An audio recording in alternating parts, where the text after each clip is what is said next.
Hello, and welcome to I Know Dino, the Big Dinosaur Podcast, where we cover news, interviews, and discussions of all things dinosaur. Hello and welcome to I Know Dino. I'm Garrett. And I'm Sabrina.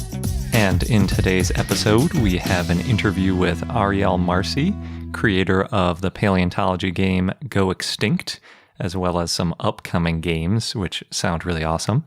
We enjoyed playing Go Extinct, so... Yeah, that was a fun one. We also have Dinosaur of the Day, Majungasaurus, which is Ariel's favorite dinosaur from Go Extinct, coincidentally. Oh, well, it all works out. Yeah.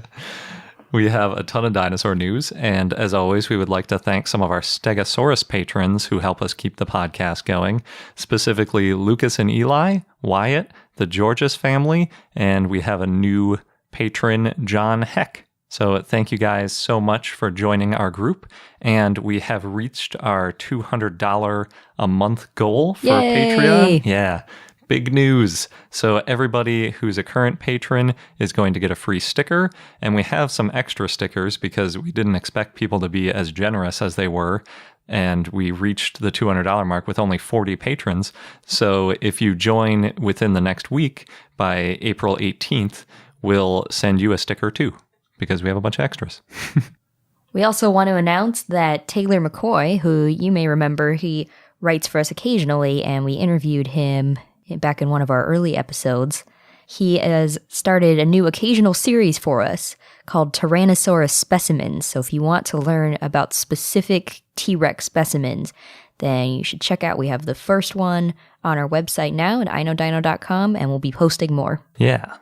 We also have our Top 10 Dinosaurs of 2016 ebook giveaway from now until April 16th. And thank you so much for those who have already entered to win. I saw when we checked this morning, it was over 200 entrants. So that's amazing. And if you're interested in joining the giveaway, just head to the link in our show notes, and it'll just have a little thing that you tweeted us, and that'll automatically enter you. First in the news, we have an article that was published in Nature, and thanks to Luke for being the first to share this with us on Patreon. So there's a new dinosaur from the Two Medicine formation, and we briefly talked about it with Dave Trexler and Corey Coverdell from the Two Medicine Dinosaur Center last summer when we were visiting and we did our dig. And back then it was just known as Daspletosaurus something, unknown species. And Daspletosaurus is in the Tyrannosauridae family, but it is not a Tyrannosaurus. So there have been a lot of news articles about this, and I'll talk a little bit more about that. But anyway, it's named after Jack Horner, Daspletosaurus horneri, and it lived in the late Cretaceous about 75 million years ago. And it was about 9 meters or 30 feet long and about 2.2 meters or 7.2 feet tall, which puts it roughly 3/4 the size of a T-Rex, maybe a little bit smaller, but still a pretty sizable carnivore. Yep, something you would not want to get in the way of. Yeah. They found a partial arm, a nearly complete leg, and a complete skull. And about the skull, they said, quote, "The texture of the facial bones of the new taxon and other derived tyrannosauroids indicates a scaly integument with high tactile sensitivity," end quote.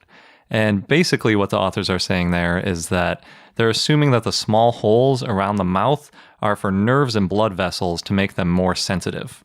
So we talked a little bit about that with Spinosaurus and how they might have been able to detect water vibrations and use that, kind of put their snout underwater and feel when a fish is coming and then chop it without necessarily having to see it first. And it's based on the assumption that they have this in common with modern crocodilians that have kind of a similar potential scale pattern and similar nerves around their mouths. And the thing that got everybody stirred up in the media, it seems like, is something they put near the end of the paper where they said, quote, "As in crocodilians, female tyrannosaurids would have relied upon ISOs," which is what they're calling those nerves that kind of help them feel extra sensitivity around their mouth, and would have aided adult tyrannosaurids in harmlessly picking up eggs and nestlings, and in courtship, tyrannosaurids might have rubbed their sensitive faces together as a vital part of pre-copulatory play, end quote. And that last piece is the thing that most people latched onto. Even though it just says might have. Yes, it's very speculative. And so there are lots of clickbaity headlines like Tyrannosaurus Rex was a sensitive lover, new dinosaur discovery suggests, or, but like I said, it's not even about Tyrannosaurus Rex. And then also scientists discover new species of crocodile-like dinosaur. Sort of, I guess. It's not really crocodile-like any more than any other dinosaur, but yeah. So it's an interesting interpretation of the holes around the T-Rex's face. And there's a couple other details about smooth versus rough patches, and most of that boils down to whether or not there were scales there. So interestingly, it's probably a solid point scored by the crocodile-lipped argument, you know, rather than we talked about some of the other options like big jowly lips or, you know, the tight lizard lips. This is more like the crocodile where the teeth are poking out around it. And they say that because it appears that there's evidence for scales getting too close to the opening of the mouth, so there wouldn't have been room for lips. At least that's their hypothesis. I also like the Tinder-inspired Washington Post dinosaur dating profiles. They had a picture of a T-Rex and they said, quote, likes snout rubbing and raw Edmontosaurus steak dinners, dislikes Triceratops and asteroids. It's pretty clever. And I just want to reiterate, because I think it's an important point, this really doesn't say anything definitively about T-Rex because, as the authors point out, Daspletosaurus taurusus likely evolved directly into Daspletosaurus horneri. They're very similar and they seem to be sequential in time. But T-Rex likely arrived from an Asian lineage later. And we do generally infer a lot between groups. So since they're both in Tyrannosauridae and fossils are really rare, you tend to make a lot of inferences, like how we say T-Rex probably had feathers, even though we've never found feathers near a T-Rex. We have seen Eutyrannus with feathers all over them, and they're close enough related that we figure, okay, there are probably some feathers on T-Rex. So the same kind of logic is applying to say that T-Rex might have had these similar scaly lips that were extra sensitive and things like that. But it is really hypothetical. Even the idea that this specific Daspletosaurus had this extra sensitivity in the lips is a little bit speculative. But it's really interesting. It's cool to see when they can draw out these other inferences from fossils, like what kind of lips the dinosaur might have had. I really like that. So that's interesting then. Does that mean we know for sure they had lips? Because that was speculative before, right? Yeah, I mean, we know, I guess by one definition, you'd say everything kind of has lips, because that's just like the closest thing to the teeth. Mm-hmm. But then the question is, you know, how big the lips are, what they're made out of, if they're scales, if they're, you know, jowly or whatever. Yeah, this is one more piece of evidence towards them not having big lips and having more like simple like crocodile lips. Cool. There's still a lot of room for extra information here. There always is. Yeah. And next up, we have a maybe new dinosaur from southern China that was published in IVPP, and it's named Zhuangbisaurus anlongbauensis, and the genus is named after the county it was found in, and the species name comes from the city of Anlongbao, which means dragon placing fort. That's a good name. Kind of an interesting coincidence. It's in the Yunnan province, which is northwest of Vietnam, and it's from the early Jurassic. They found a partial skull, including crests, and a partial lower jaw, and it looks kind of similar to Dilophosaurus, but it might be too similar to Sinosaurus triassicus, so there's already a few people saying that it should be considered a synonym, so it might already be a junior synonym and disappearing from the literature. But the species name. Yeah, it's pretty cool. Triassicus is a pretty good species name too, though. Yeah, but dragon placing fort. I don't know. It's hard to beat. That's true. And we've also got another dinosaur discovery from Brazil. This one was published in Cretaceous Research, and it's a juvenile titanosaur. It was found north of Sao Paulo, and it's unnamed, but probably a lithostratian, which is a type of titanosaur that basically makes up most of the titanosaurs from the late Cretaceous. And the remains were very fragmentary, which is why it wasn't named, like we talked about, I think, last week. So they had some partial vertebrae and some pieces of hips. But the neat thing about it is that the bones are already pneumatic, meaning that there's some space in them for air sacs. And we've been thinking for a while that young titanosaurs looked a lot like adult titanosaurs, and they just kind of got bigger over time, but had similar proportions. And this is more evidence for that. The other cool thing is that there might be more to find there because previously other titanosaurs and titanosaur eggs have been found in the area. So it might be a new little hotbed for titanosaur discoveries. Cool. A titanosaur fort, if you will. I guess so. Do you want one of them named after, like, Titanosaur Fort? I just really like Anne Longbowensis' name. The idea of a whole bunch of dinosaurs in a fort. Mm-hmm. Yeah, that's kind of cool. Next, the Museum für Naturkunde in Berlin had a live session on March 31st where visitors could see samples being taken from Tristan the T-Rex. They were looking for small parts of enamel in the lower jaw specifically. There was an hour-long press conference with scientists on hand to answer questions, including Dr. Anne Schulp, paleontologist, Dr. Renee Jansen, an isotope geochemistry specialist, and Dr. Daniela Schwartz, a sauropod specialist. So tooth enamel is used to, quote, study stable isotopes of certain chemical elements. And it can be used to compare to modern animals to figure out similarities in diet. And it also helps scientists figure out possible migrations and access to different food and water sources. So there's questions around this, like, did Tristan the T-Rex eat more than just meat? Did this T-Rex swallow bones? Things like that. And it's pretty amazing to think that you can answer these big questions with just these small particles. Interesting. So they were just sampling it. They haven't actually released any results yet? No, but if you were visiting the museum at the time, you could see them doing the sampling. Cool. Next up is a new paper published in Meganiana, and it's about Murusraptor, which was discovered back in 2016 that we talked about quite a bit. It's a funny name. Yeah, it's in preprint, so it's not all officially published yet. But as a reminder, Murusraptor was a juvenile that was found at the base of a cliff, and the name refers to like a wall because it took them a really long time to excavate it because it was in a wall, basically. In Argentina, and it's a Megaraptorid theropod. Yes, and it's about 6.5 meters long, or 21 feet, and it was around about 90 million years ago in the late Cretaceous. And aside from just the scattered remains like ribs and vertebrae and all that good stuff, they found tooth marks on some of the bones, as well as a complete brain case. So the new paper is all about that brain case and CT scans that they just did of it. And as Sabrina said, Murusraptor is a megaraptorid, and megaraptorids are a group of pretty large theropods. It's got mega right in the name, so that shouldn't be too surprising. And this new research showed that megaraptorids differ from allosaurids and ceratosaurs, at least in their brain morphology, but they're somewhat similar to tyrannosaurs. And they say, quote, the reptile encephalization quotient of Murusraptor is within a range between those of Allosaurus and Tyrannosaurus, end quote. And that's the first time I've seen someone refer to a reptile encephalization quotient.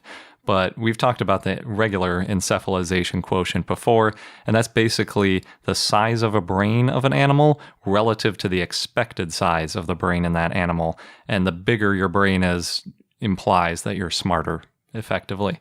So humans have a really high encephalization quotient, but, you know, something like a fish has a really low encephalization quotient. And typically, non-avian reptiles have a lower encephalization quotient than avian reptiles. And T-Rex is one of those that was starting to get a bigger brain. So this guy is getting into that kind of realm with a larger brain.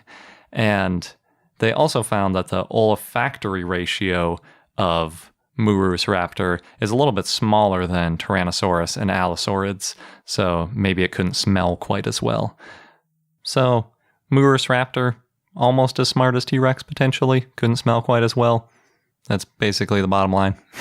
So you'd be a little bit safer around Murusraptor compared to T-Rex? I don't know, because it's closer to our size, so it might be more interested in eating you. I don't know. T-Rex might be going for the bigger guys. Could be. It's hard to say. But yeah, it's always hard to tell just by like size of brains, how smart something is. It's not the best indicator, but it's pretty much all we can do with paleontology. So you got to use what you have. Yep. So next up, Geology India posted a YouTube video and an accompanying blog post about dinosaurs that have been found in India. So if you're curious, you should check it out because there's a quick history of dinosaurs and how Pangaea split into Laurasia and Gondwana.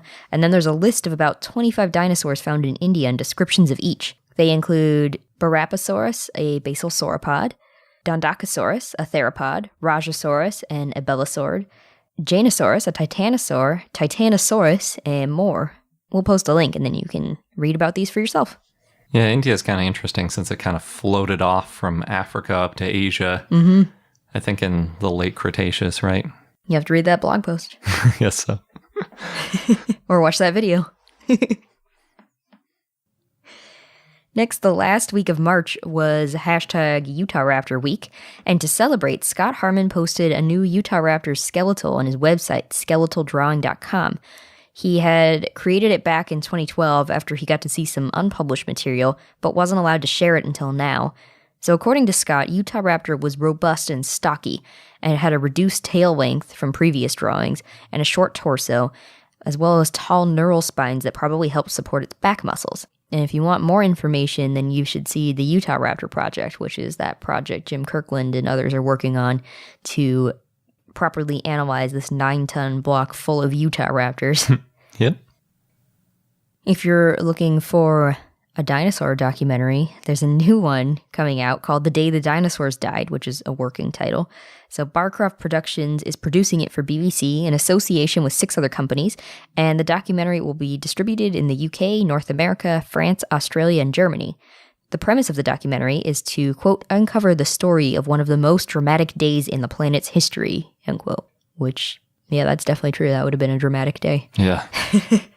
So Barcroft had access to the recent Chicxulub crater expedition, and based on this short description, it sounds like it should be good. I'm looking forward to hearing more details. Yeah, definitely. I'd like to see some of the behind the scenes on them drilling way down into that Chicxulub crater. It could be really fun. And I know, Dino, we tend not to talk about politics, but this news item involves dinosaurs, and it's not really controversial. At least, I don't think so. There's a new study that found that liberals and conservatives in the U.S. both have an interest in dinosaurs and seemingly have nothing else in common. At least in terms of scientific appreciation, right? Yeah, the scientific interest. Yeah, so how could we not talk about this one then? The study was published in Nature Human Behavior, and it was conducted by Feng Shi, Yongren Shi, Fedor Dokshin, James Evans, and Michael Macy. And so this team looked at millions of online book purchases that people purchased from Amazon and Barnes & Noble, and then they categorized people as liberal or conservative based on the political books they bought. And then they looked at the science books that they bought, and they found that there wasn't much overlap in interest for the science topics except in dinosaurs. So the authors are now calling on teachers and scientists to step up and get more people interested in science. And Macy said, quote, first and foremost, we need to get people excited about science for science's sake. The second thing is for the sciences to encourage the appreciation of the critical perspective that scientists use, end quote. Yeah, dinosaurs are amazing, and everyone loves them. Yep. I think they are a really good gateway to science because so many people get interested in dinosaurs at a really young age before you know anything about the scientific method or any of these theories. But, you can really get into evolution and some other topics pretty easily from looking at dinosaurs. So maybe we can use that as a bridge to kind of bring the country back to sanity. It'd be nice. Less infighting would be good. Yeah. Next, we've already covered this, but this is an update. California is one step closer to having an official state dinosaur. There was talk about it, but now Assemblyman Richard Bloom has introduced a bill to make Augustinophus morrisi the official dinosaur. And as a recap, that's a hadrosaur that lived in the Cretaceous in California, and we'll be following this story for even more updates. There's a new traveling exhibit in North America called Tyrannosaurs Meet the Family. That's a great name. And it's on exhibit at the Waterloo Region Museum near Toronto, Canada.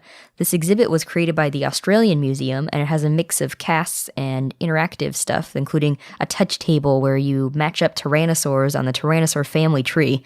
And apparently, if you make too many mistakes, your Tyrannosaur blows up into tiny steaks. And when you finish the tree, a meteor shower destroys your work.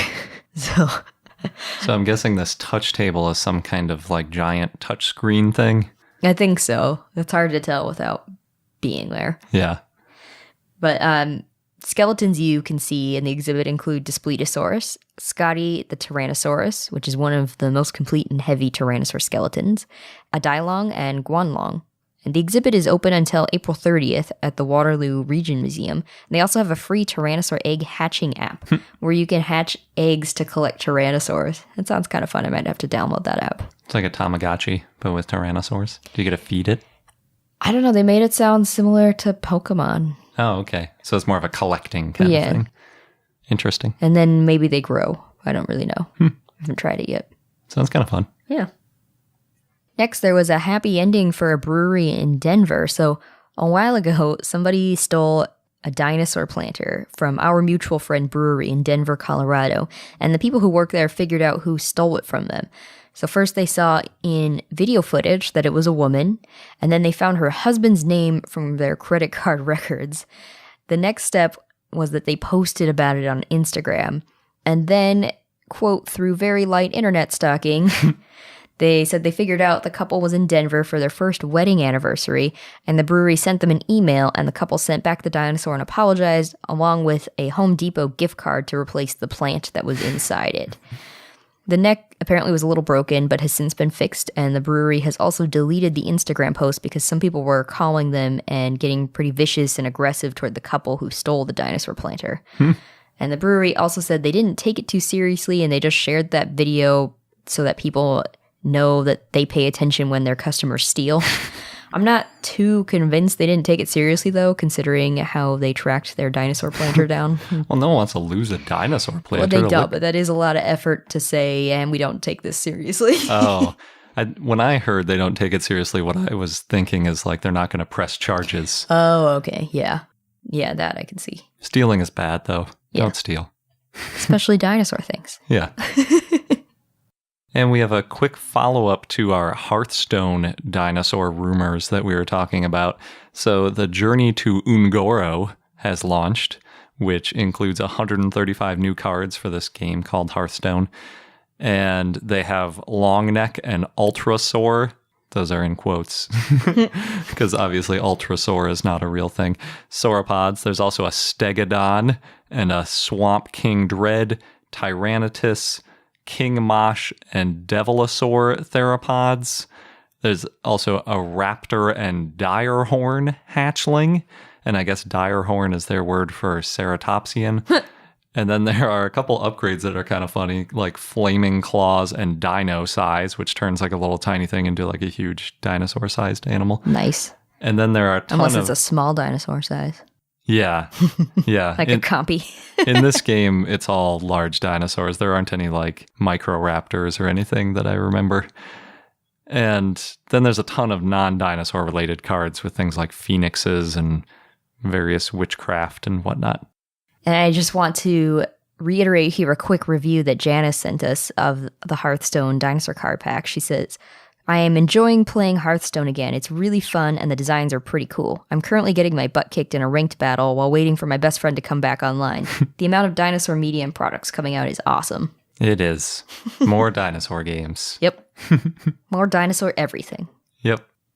And last, I just wanted to quickly mention the season 2 finale of Legends of Tomorrow, because I know at least some of you out there watched that show because we got some feedback last time we talked about it. Spoiler alert, if you haven't seen it yet, don't listen to this. But if you have, then maybe you were as excited as me to see it all end where they crash landed in LA in 2017 and they messed up something in time. So they were surrounded by a bunch of T-Rexes. Yeah. And so if that's how it ends, I expect season 3 to be full of dinosaurs. It was pretty weird though, because they were in LA and it was like LA, all the skyscrapers and freeways and everything. But then there were just a bunch of T-Rexes around. Yeah. So it's like, in this world, did T-Rex stick around for 66 million years and people didn't hunt them at all and they're just like coexisting? I don't know. That's a good point. We'll have to learn the backstory in season 3. You couldn't see any people, I don't think, in that shot other than the people getting out of the ship. Yeah, but there were a lot of buildings. Yeah, I don't know. Maybe the T-Rex built the buildings. They were large buildings. I guess. Or they had that weird, like, Troodon man that people have hypothesized about, where, like, since Troodon was really smart, it would have turned into, like, an anthropomorphic dude that created the buildings. Just dinosaurs. Yeah. In the next, that would be good. That'd be pretty interesting. And before we get into our interview, we just want to give a reminder that our Top 10 Dinosaurs of 2016 ebook giveaway is still going until April 16th. And if you want to get our sticker, which is a sticker of our logo, and it's got like teeth that look all chompy, so we really like it. It's called a die-cut sticker. That's why very the teeth fancy. are sticking out, yeah.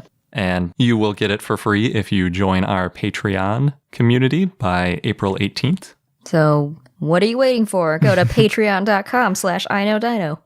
Yep. And now on to our interview with Ariel Marcy. So we're joined this week by Ariel Marcy. She's a biologist, PhD student, tutor, and creator of the educational game Go Extinct through her startup Steam Galaxy. And that's how we met, because Go Extinct features some dinosaurs and just kind of generally goes through paleontology. So how did you get into making educational games? Well, I got started because I was both a researcher and a teacher. So right a year after graduating, I was teaching undergraduate introductory science, and I was presented with sort of a conundrum where in research settings, evolutionary trees were like Rosetta Stones. They're so useful. They help us orient. They help us understand. But introducing them in the classroom was like total headache, and kids, or I say kids, but students were really struggling to understand what they meant. And so I was presented with this and said, there has to be a better way to teach this. And games were at the forefront of my mind. So that's how I started thinking about, okay, how could I make an educational game that teaches players how to read evolutionary trees in a way that's fun, and in a way that's engaging, and in a way that allows for repetition in a way that linear formats like teaching and like reading don't allow for. So I think what's really special about games is that they allow for that repetition for students to really get the practice they need to understand what the tree is saying. Yeah, definitely. And I really like how in the game you have little facts on all the cards and things. I know if I was a kid, I'd probably be memorizing every little thing that's on these, and you cram a lot of details in, so it's really cool. One of the favorite facts that almost always gets brought up when playing with kids is that birds are dinosaurs. And I love responding to that with, and aren't they delicious? That's a good one. Yep. So, yeah, speaking of dinosaurs, you have 4 dinosaurs in your, let's see. Oh, you have the literal name for that one, terrible lizards, Yep. aka dinosaurs category. And is one of those dinosaurs your favorite? Oh, I think I have a soft spot for the Majungasaurus. Because it's figured. like not quite the T-Rex, but it's closely related. And I just love the colors that the artists did for that. It's just like so rainbow. Like hippie dinosaur, terrifying hippie dinosaur. How did you pick to include Majungasaurus? Because you've got Stegosaurus, Apatosaurus, Majungasaurus, and chicken. And the Apatosaurus and Stegosaurus are super popular, but Majungasaurus seems kind of like an interesting choice. Yeah, well, I was trying to get a good sweep of the tree and like trying not to have too obvious gaps in like the major branches of the vertebrate evolutionary tree. And, you know, it's a game, so it can't do a full coverage. T-Rex was just a little bit too close to birds. They're just so close. So the Majungasaurus was a way to introduce a less well-known dinosaur, so the students that are like super excited about dinosaurs can be like, oh, what is this one? And like, you know, maybe they look it up on their own later on. So that was my thought process. Yeah, that's cool. I like that. I really like when lesser known dinosaurs kind of get brought out because you see the same 5 or 6 dinosaurs over and over and over again. That's cool. Yeah. What I liked about the dinosaurs is it allowed us to bring in a bit of color to the game. Like, we have a lot of mammals in the game, and a lot of mammals are very brown. So with most of those dinosaurs being extinct, we got to have a bit of fun with what the dinosaur colors were. And I think that's backed up by research, too. Yeah. The coloration was either aposematic or maybe for sexual selection. So I feel good about that. For sure. Especially, like, if you think about birds, there are so many of them that are all sorts of crazy colors and colors we can't even see. Right. You'd expect dinosaurs to have some. So it's really cool. I really like how you set it up like a giant cladogram, because I forget that people don't all know about cladistics. So I was playing with my family, and they know a fair amount about science, but they're looking at this tree and they're like, okay, we've got like tetrapods and we've got, dinosaurs over here. And we've got like this subset of mammals over here. And like just working through it is such an awesome process. When you teach this to kids, is this usually like their first introduction to cladistics? So usually teachers give them something like an introductory worksheet to kind of get them to orient around the tree. So, that it's kind of like a literal tree with a trunk starting with tetrapods, and the trunk is what all of those animals have shared in common with the 4 limbs. But the majority of the learning is done during the playing of the game. Cool. And I probably should have said earlier, but for our listeners that haven't played this game, it's basically a giant cladogram, and it's got lots of different branches with different animals and different groups in them, and then your goal is to collect sets. So you can collect the dinosaurs, which is what I did, and I obsessed over it and lost the game pretty bad because I just wanted to collect the dinosaurs. But That's awesome. yeah, so I felt like a winner, even though technically I lost terribly. But You just had your own set of rules that you were playing by, which is totally... whoever gets the dinosaurs wins. I almost got both sets because there's 2 sets of everything, but at the last second I didn't get all of them, but it's okay.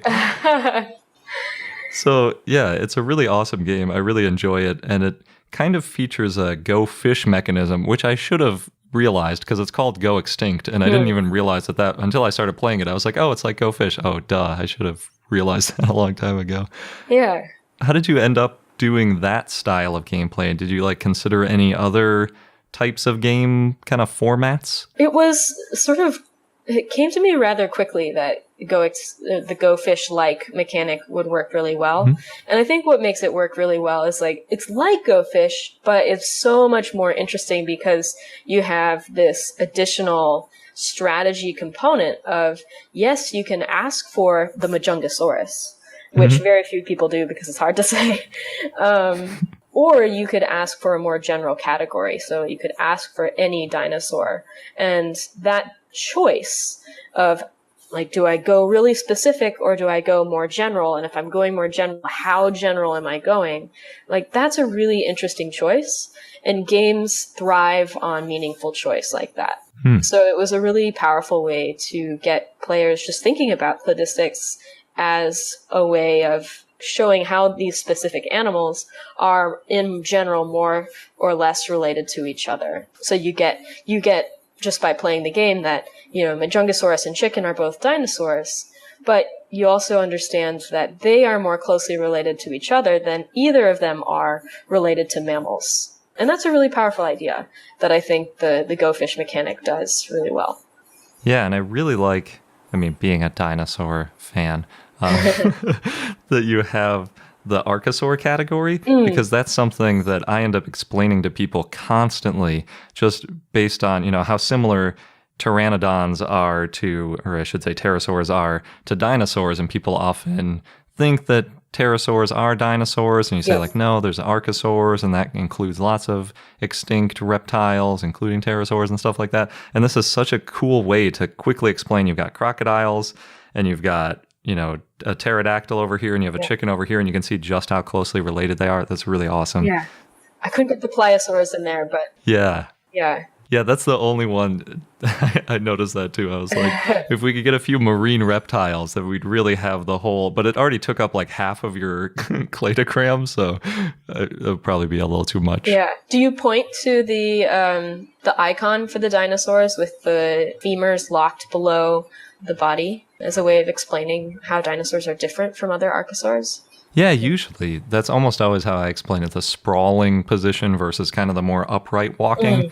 I think that's a great way. And I like that that's your picture for him, too, because it really shows the distinction. And you even include one of the upright standing crocodilomorphs, too, which I like. Yeah, the Veneticusuchus, the other one that people hesitate to say. Yeah, I just hesitated to say it because if it's not a dinosaur, a lot of these words are kind of intimidating. Yeah. Cool. Well, I'm just delighted to hear that because like that's what I want to hear. Like when I first was designing this game, the students I had in mind were undergraduates, and so the ability to teach or the ability to engage kids much younger is, I think, shows the power of games to convey topics that at first seem hard to grapple with, make it much more accessible. Yeah. How early, or like how young of kids have you gone with this game? What's the youngest group? The youngest, I think, like the youngest consistently played is 6-year-olds.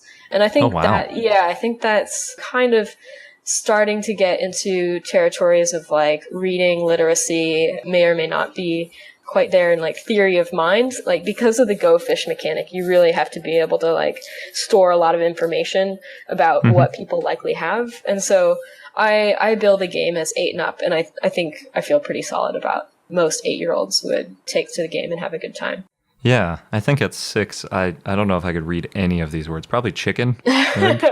Yeah. That might be it. Snake. Yeah. I might be able to handle.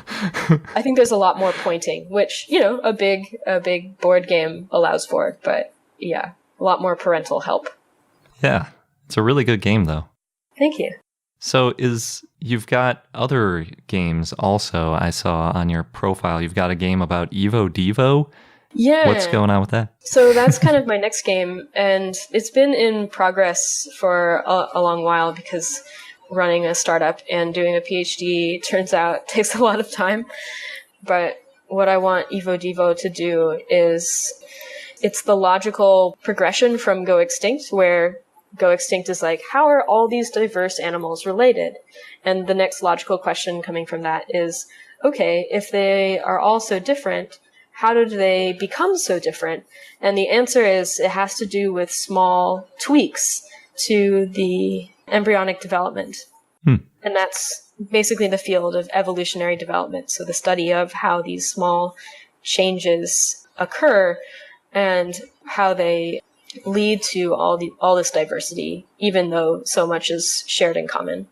So for this game, it's another card game. It's definitely going to be aimed at kids a little bit older, so probably more 10 and up. Okay. Yeah, I'm struggling to describe it because I'm still sort of working on it, but Gotcha. Yeah, stay tuned for more, and I'll have more details on my website when I have a workable prototype. Cool. Is it going to be, do you think it's going to be like making real creatures, or is it going to be like you can make a Chicxulub by turning off the right genes and inhibitors and things? I'm so glad you asked that, because actually it's all about making mythical creatures. Oh, nice. So you start with a mythical embryo that's a chimera. So it has like maybe a marine reptile face, and then mammal limbs, and then some reptile limbs, and then maybe another set of reptile limbs, and then a mammal tail. And what you're trying to do is you're trying to create, say, a Pegasus. Or maybe you're also trying to make a unicorn. So like those are the adaptive landscape, like those are the shapes of animals that the environment is currently selecting for. And you're using mutations to try to quickly change your embryo into these various mythical creatures. And what I want the game to teach is that it's actually relatively easy to make a Pegasus. And then if a unicorn is up there, all you have to do is lose a set of wings, grow a horn, and you've got a unicorn. So it's underscoring that you can pivot from one type of animal to another very quickly. That's awesome. One of my favorite things when I was a kid were those little books where they had like 3 pictures of animals, or I should say pictures of animals split into 3 pieces, and you could flip the heads and the bodies and the back half, and it would make the name like a portmanteau automatically out of the names of the animals. Yeah. I used to play with that thing for so long. I love it. Also, good use of the word portmanteau. Yeah. They are awesome. Yeah. I would love to include a booklet like that in the game, but I'm still kind of figuring out what's feasible from the business side. That sounds like a really cool game. Thank you. Is it related to your PhD work at all, or what are you studying right now? So my PhD is on the evolution and diversification of Australian native rodents. So it is slightly related in that I am very interested in the diversity of this, like just one lineage of animals made it over about 5 million years ago, and they have diversified into a wide variety of phenotypes. And so that's very much related to themes of evolutionary development, but it is not fantastical creatures. So, I guess I would say that my lit review has been very helpful in finding primary sources. Cool. So with your knowledge of Evo Devo, most modern animals that people think of are tetrapods because we mostly think of mammals and things. And sometimes I look at pictures of dragons, or like you mentioned, a Pegasus, where they have the 4 legs and the wings.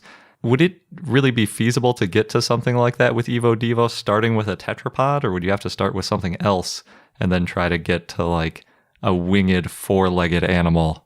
Yeah, that's a great question. And that's the reason why the game gives you a chimeric embryo with 6 sets of limbs. So it's not a tetrapod you're playing with, because most of the mythical creatures that were exciting, like dragons and Pegasus, they have 6 limbs. And I wanted to get across the idea that, Evo Devo is the field that tells us why Pegasus are not going to evolve, but unicorns might, because some changes are very, very difficult to make. In fact, are usually fatal if made in embryonic development, like adding another set of limbs. That is so fatal. Whereas horns happen all the time. So cool. Yeah. Cool, but also not that cool, because I would really like to see a flying horse. I know. Cool, but disappointing. Yeah. Makes me wonder how far back you'd have to go to end up with some sort of cool 6-limbed animal. I don't know. Yeah. I mean, you have to go back to insects and crustaceans. Yeah. Like those have those exciting numbers of limbs, I guess. Yeah. The only thing I could think of was like cockroaches and, like you say, crustaceans. Yeah. Some of them are pretty cool, though. They're just kind of gross because they have exoskeletons, and that's kind of disturbing to people. Yeah. Yeah. Have you seen Life, the movie, yet? Yes. Oh, the new movie. Yeah. No, I haven't seen that one. Oh, okay. I was thinking of the documentary that's like Planet Earth. Oh, no. I mean, that's excellent, of course. But there's basically a horror film out right now that takes place on the International Space Station, where they discover a new form of life that is carbon-based and also just completely terrifying. Does that have discrete limbs, or is that more like the blob kind of It's thing? definitely more kind of blob-esque. Yeah. Yeah. Because then there was, what was that movie last year? Arrival, that had the heptapods, I think. Was that what it was? They had like 7 limbs? That was pretty cool. That's unusual. Spoiler alert. Cool. So is there anything else you're working on that you'd like to share? Other than, I guess Evo Devo and a PhD probably are pretty time consuming. Yeah. I mean, the other game that I'm not currently working on, because I have to be a little bit more careful with how many projects I have going concurrently, but the project that I'm working on, or that I would like to work on next, is a scientific method game.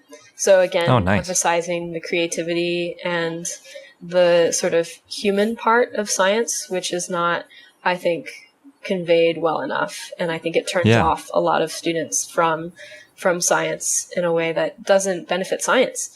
And so it's actually inspired by tarot cards, and it's called Endeavor. And it features kind of human stories, those kind of like, I feel like paleontology is full of those sorts of stories of, just stories from the field. And inspiration taken from unusual places, and so really emphasizing that aspect. So I guess that's the thing that I'm looking forward to next. That sounds awesome. I really want to play that one too. Thank you. So where should people go if they want to follow along with your progress on these games, or where they can get Go Extinct? Well, to get Go Extinct is an easier answer.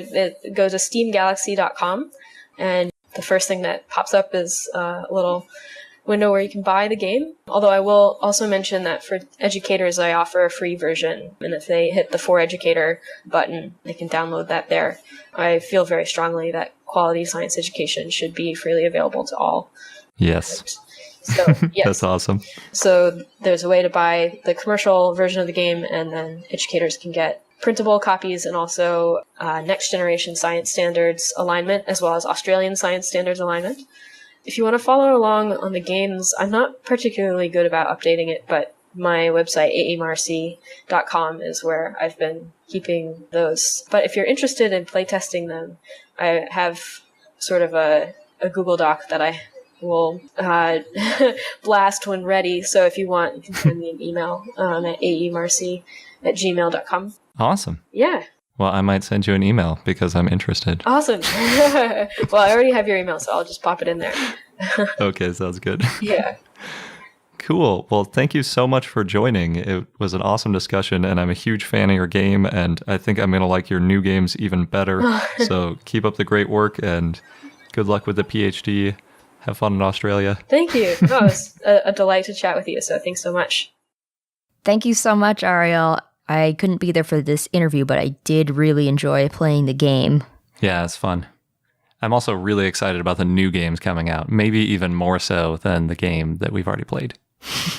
Sounds pretty awesome. I want to make some of my own Evo Devo guys and all that. And now on to our dinosaur of the day, Majungasaurus, which was a request from Cole via Patreon, so thanks, Cole. It was an Abelisaurid that lived in the Cretaceous in what is now Madagascar, and the name means Majunga dome. The type species, and only species, is Majungasaurus crenatissimus, and the species name means most notched and refers to all the serrations on its teeth. Must be a lot. For a while it was called Majungatholus, and now that's considered to be a junior synonym. Charles Depéret, a French paleontologist, described the first theropod fossils from Madagascar in 1896, based on 2 teeth, a claw, and some vertebrae that French scientists who were with the French military had found. These fossils were classified as Megalosaurus, which was a wastebasket taxon, so many things were classified as Megalosaurus to begin with. And then it was named a new species, Megalosaurus crenatissimus. Later, Depéret reassigned these fossils to Dryptosaurus. The fossils were found in 1895, and that's when these French scientists with the French military were on an expedition to secure the island from the British. Good old French and British fighting back and forth all the time. Yeah, exactly. Over the next 100 years, French collectors found more fragments in the Majunga province in Madagascar, and René Lavocat described theropod teeth in 1955, and those teeth matched the teeth that Depéret had described earlier, but Lavocat also described a strongly curved jawbone that was different from Megalosaurus and Dryptosaurus. So based on this dentary, Lavocat made a new genus and named it Majungasaurus. Majungasaurus is an older spelling of Majunga. Interesting. Mm-hmm. In 1979, Hans-Dieter Suess and Philip Taquet described a dome-shaped skull fragment as Majungatholus autopus, a pachycephalosaur, and the first one described in the southern hemisphere. In 1993, a team from the State University of New York at Stony Brook and the University of Antananarivo started the Majunga Basin Project, which were a number of expeditions to the Majunga province. On the first expedition, they found hundreds of theropod teeth that looked like Majungasaurus. Over the course of 7 expeditions, they found tens of thousands of fossils, many which were new species. In 1996, scientists found a complete theropod skull which had a dome-shaped horn on the top, similar to the dome that Suess and Taquet described as Majungatholus autopus. In 1998, Majungatholus was redescribed as an Abelisaurid instead of a pachycephalosaur. And pretty big difference. yes. Majungasaurus crenatissimus was named before Majungatholus autopus, but scientists thought that what was described as Majungasaurus was too fragmentary to assign to the new species as this skull. Over the next 10 years, more skulls that were less complete were found, as well as partial juvenile and adult skeletons, and isolated bones and thousands of shed teeth. All of these together form a nearly complete skeleton, though most of the forelimbs, pelvis, and tip of the tail are not known. In 2007, all those bones were part of a monograph made up of 7 scientific papers on all aspects of Majungasaurus, based on material found between 1993 and 2001. The dentary that Lavoccat had found was reevaluated and found to be characteristic for the new species, so the name Majungasaurus replaced Majungatholus. David Krause from Stony Brook University, and who was part of the Mahajanga Basin Project, decided to give back to the local community in Madagascar who helped him throughout the years on his expeditions. They told him they wanted education for their children and needed to hire a teacher, which cost $500 per year. And he and his team raised the money for the teacher's salary, and in 1998, Krause founded the Madagascar and Kinsey Fund, named after the Malagasy word for children, and they've built schools and provided healthcare. That's awesome. Yeah. It's just a fun little side fact. Yeah. And Krause was the one who had helped find the Majungasaurus skull back in 1996. So Majungasaurus is one of the best studied theropods from the southern hemisphere. It seems to be more closely related to Abelisaurids from India than Abelisaurids from South America or Africa. It was bipedal with a short snout and was about 20 to 23 feet or 6 to 7 meters long, though there are estimates based on fragments of some being as long as 26 feet or 8 meters. It weighed about 2,400 pounds, 1,100 kilograms, though larger ones may have weighed up to 3,300 pounds, or about 1,500 kilograms. It had a long tail to help keep its balance, and it had short forelimbs with stocky hind limbs. Majungasaurus had 4 digits on each hand, though it was originally thought to only have 2 digits and no claws. And this is because the first specimen studied had no pits and grooves where claws would normally be attached, and its finger bones were fused together, so that made it look like the hand was immobile. A 2012 study of another specimen, though, found 4 digits that were very short and inflexible, and it had small claws on the second and third digits. Majungasaurus's feet had 3 digits. It had a strong muscular neck and a wide, short skull, and it had a rounded dome-like horn on the roof of the skull, which was originally thought to be a pachycephalosaur dome. The skull had a rough texture, and it had nasal bones that were thick and fused together. The horn on top of the skull was probably covered with keratin. CT scans found that the nasal structure and horn on the top of the head had hollow sinus cavities, possibly to reduce weight. Majungasaurus probably competed with each other using the fused nasals and the horn on top of their heads, though how they did that is unclear. The horn's hollow cavity means it was not strong enough to use for fighting and was probably more for display.